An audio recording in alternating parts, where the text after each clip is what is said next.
साल 2017 में पहली बार इलेक्टोरल बॉन्ड को संसद में पेश किया गया था।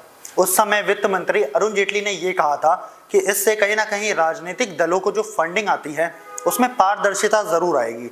लेकिन उस दिन में और आज दिन में तकरीबन 7 साल का अंतर है और 7 साल बाद सुप्रीम कोर्ट ने आज एक ऐसा ऐतिहासिक फैसला दिया है जिससे कि इलेक्टोरल बॉन्ड को निरस्त कर दिया गया। इसे गैर संवैधानिक करार दे दिया गया और कहा गया कि ये संविधान के आर्टिकल 19(1) के विरोध में है और ये लोगों की जो आज़ादी है, राइट टू इंफॉर्मेशन एक्ट है, उस पर कहीं ना कहीं कुठाराघात है। इसके खिलाफ विपक्ष अब मोदी सरकार को घेरने के लिए उतर आई है, क्योंकि इलेक्टोरल बॉन्ड की जब हम बात करते हैं तो जो डेटा हमारे सामने आता है उसके अंतर्गत कहीं ना कहीं बीजेपी को सबसे ज्यादा चंदा मिला है। पहले आपको मैं इलेक्टोरल बॉन्ड समझा ही देता हूं कि आखिर ये होता क्या है। इलेक्टोरल बॉन्ड दरअसल साल 2017 में इंट्रोड्यूस किया गया था ताकि इसके अनुसार कोई भी व्यक्ति अपनी पसंदीदा पार्टी को कोई भी अपने मनमर्जी के हिसाब से फंड को दे सकता था। इस फंड को देने के लिए आपको एसबीआई के चुनिंदा ब्रांचेस पर आप जा सकते थे और शुरुआती राशि 100 रुपए, 1000 रुपए, 10,000 रुपए, 1 लाख रुपए, 10 लाख रुपए और 1 करोड़ रुपए तक का बॉन्ड खरीद कर अपनी पसंदीदा राजनीतिक पार्टी को फंड कर सकते थे।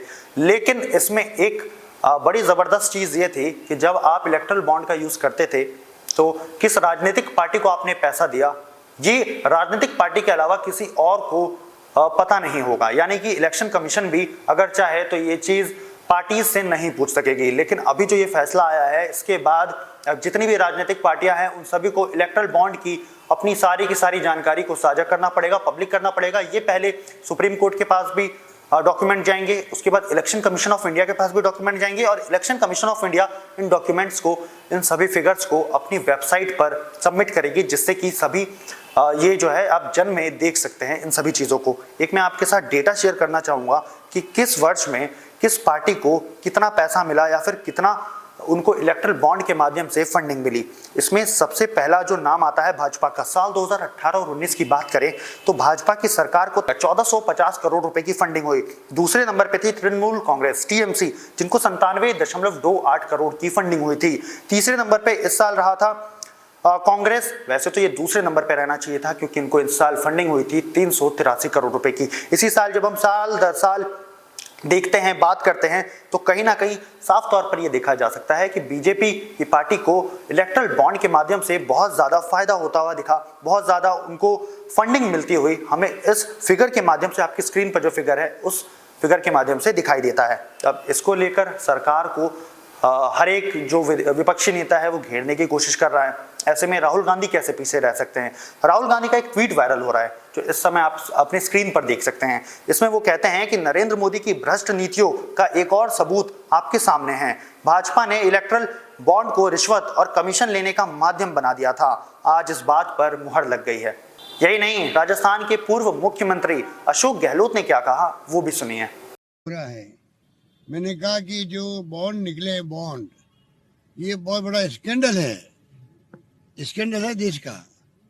आज़ादी के बाद का सबसे बड़ा स्कैंडल ये है 5000 से अधिक के बॉन्ड किन से क्या सौदे किए गए, उनके बदले में क्या बॉन्ड लिए गए हैं, क्या छूट दी गई है, देश की विदेशी कंपनियों को किसी को नहीं मालूम है। इलेक्टोरल बॉन्ड पर फैसला देते हुए जस्टिस डी.वाई. चंद्रचूड़ ने भी अपना लंबा चौड़ा एक भाषण दिया, लेकिन उनमें से जो मुख्य बातें हैं वो सुनिए।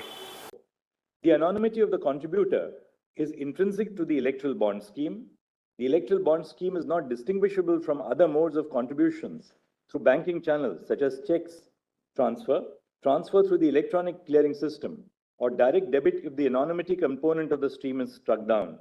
Thus, the electoral bond scheme 2018 will have to be struck down as unconstitutional. इस तरीके से इलेक्टोरल बॉन्ड को अब संवैधानिक तौर पर कहीं ना कहीं निरस्त जरूर कर दिया गया है। आपके हिसाब से जो सुप्रीम कोर्ट का ऐतिहासिक निर्णय है ये सही है या फिर आप इस निर्णय से सहमत नहीं हैं? हमें कमेंट करके जरूर बताएं।